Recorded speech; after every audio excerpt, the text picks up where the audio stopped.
Welcome back to Steele and Vance. Been looking forward to this segment. Linda, you found our next guest in a really authentic way after our last week's show where we talked a lot about ageism with the Don Lemon fiasco, how we landed in USA Today. We even talked about Madonna the week before that. Well, and the ageism thing was around the fact that Don Lemon on CNN said that women were only in their prime in their 20s and 30s. Was like, what?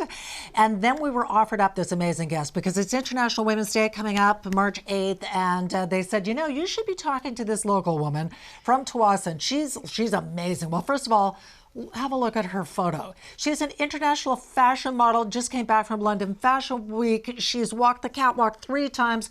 She's not 30. She's 48. She is astounding. She's also a nurse. She is an entrepreneur. She's a mom. And she is here with us, and her name is Mary Seitz. And thank you so much for joining us. Thank you for having me. You're amazing. First of all, tell us a little bit about your story. So you immigrated from the Philippines, I think, in 2005. And then you got right into requalifying as a nurse at an age where a lot of other people are thinking, oh, wow, like I'm sort of winding down. You're just taking off. I moved to Canada when I was 23 in Calgary, not knowing a single person. And I was already a nurse in the Philippines, and I upgraded in Canada. How difficult was that? What was that process like for you? Because it intimidates so many people. Certainly coming to a new country is intimidating enough, but recertification has to be hard.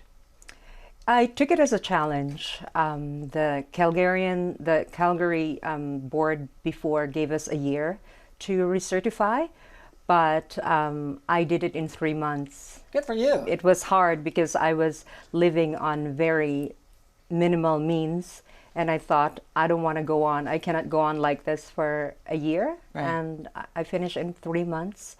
And then I moved to Vancouver, and I thought maybe I'll venture out. Having family and kids, I started my own skincare clinic.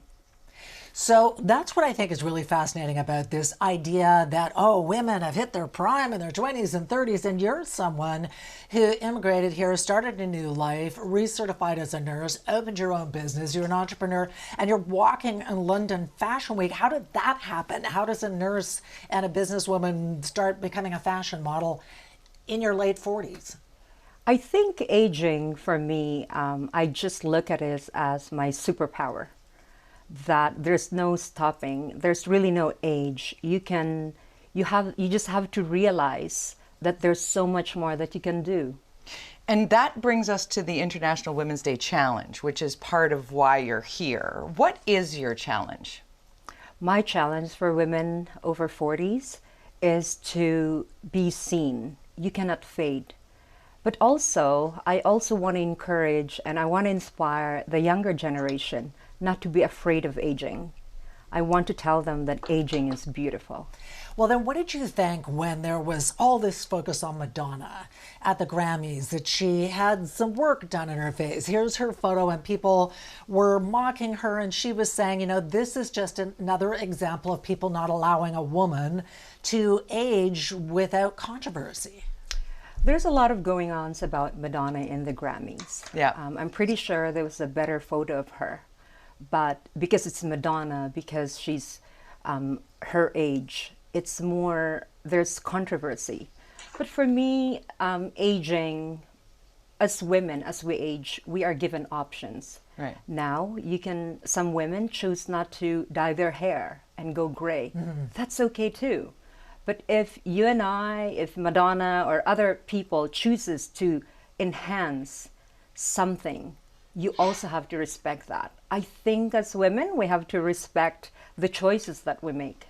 Yeah, I think that's a really big piece of the puzzle. I like what you said about embolden and teach a younger generation to not fear being, oh my God, I'm going to be 30. Oh, if only we could look back to the years leading up to 30 and celebrate how young that is, how vibrant. There was a time, obviously, where aging was very different in terms of how you would care for yourself, how your lifespan is. Now people are living longer and more vibrantly so. So how do we get that message across to young people to not live in this filtered world of faux youth?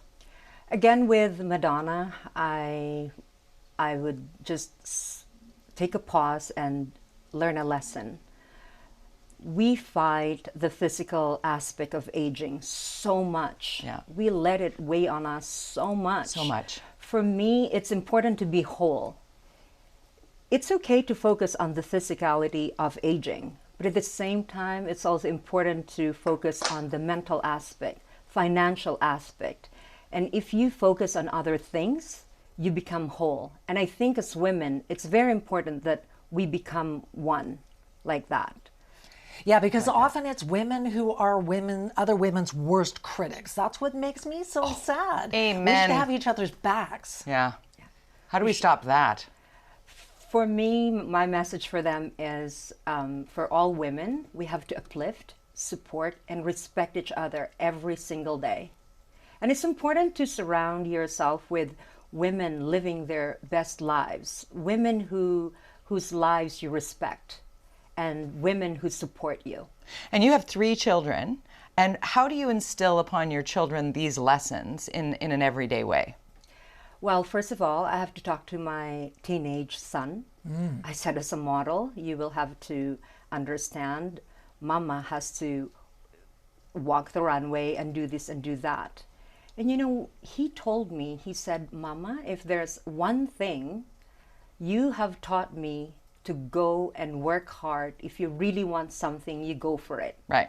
And after he said that, I thought, blessings, I'm okay. You've done your job. Can I ask you one more thing? So at 48, were you among the oldest models on the catwalk in London? Usually the youngest model there will be 16, 17, Yeah. the age of my son. Yeah. And I am proud. I always say to my clients and to everyone, I will be walking the runway representing the middle age. I'll be waving our flag. I love Amen. that. So while you're here, you have an opportunity. You came all the way into our studios to be a part of it. You do have a skincare business in Tawasin. Give yourself a plug. Yeah, I am there. A lot of the women in Tawasin come and visit me. We support each other, and again, we respect the choices that we make. Right. And the name of the clinic? It's Beach Grove Laser Clinic. Well, I don't know if based on her skin, I'm making an appointment. We're going out there. Thank you so much for coming in. Thank really you so appreciate much it. for having me.